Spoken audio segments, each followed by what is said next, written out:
Bapak, Ibu, Saudara-saudari, umat beriman yang terkasih dalam Kristus, selamat bertemu kembali dalam Renungan Inspiratif Minggu Biasa ke-22 berdasarkan Injil Markus bab 7 ayat 1-8a, ayat 14-15, dan ayat 21-24. Inti kehidupan beragama. Saudara-saudari terkasih, Pater Tony de Mello pernah bercerita bahwa konon di sebuah biara hidup seekor kucing yang merepotkan penghuni biara. Menjelang 2 malam, kucing itu selalu bikin ulah, yakni menciptakan keributan yang luar biasa.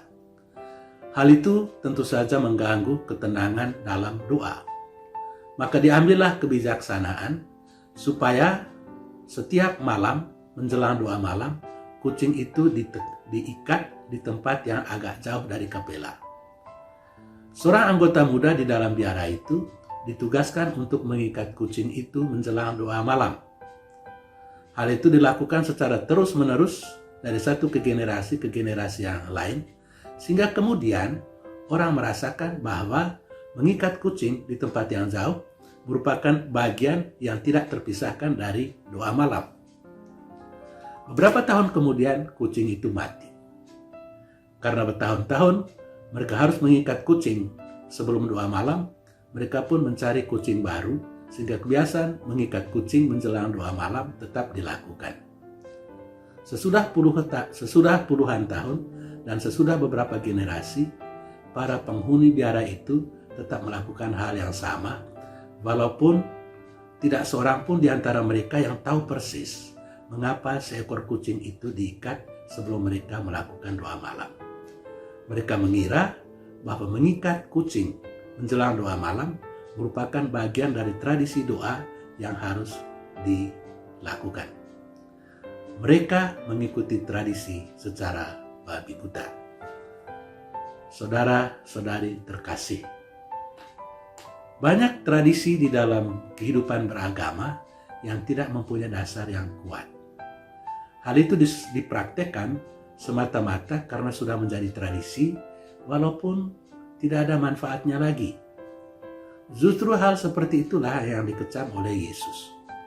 Orang-orang Farisi dan ahli-ahli Taurat memelihara tradisi-tradisi yang sama sekali tidak penting, tetapi malah membelenggu kehidupan umat manusia.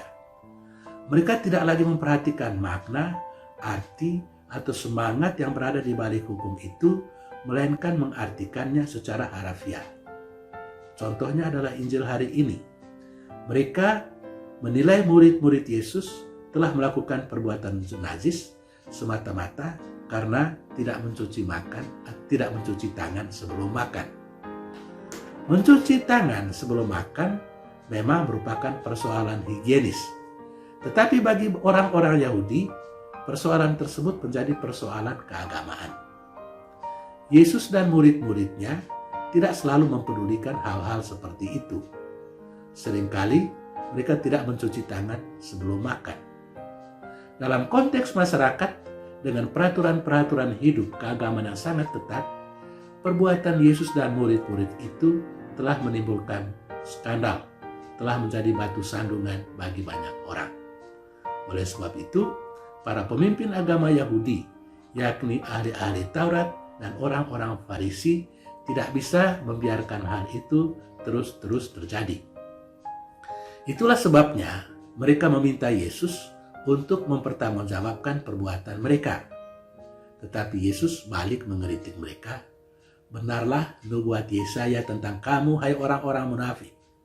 Bangsa ini memuliakan aku dengan bibirnya, tetapi hatinya jauh daripadaku.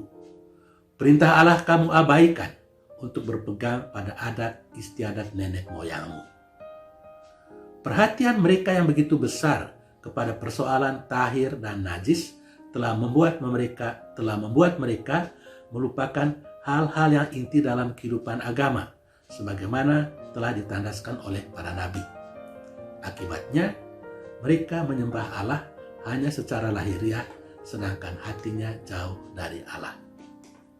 Saudara-saudari terkasih, melalui Injil hari ini, Yesus mau mengajarkan kita sekurang-kurangnya 2 hal.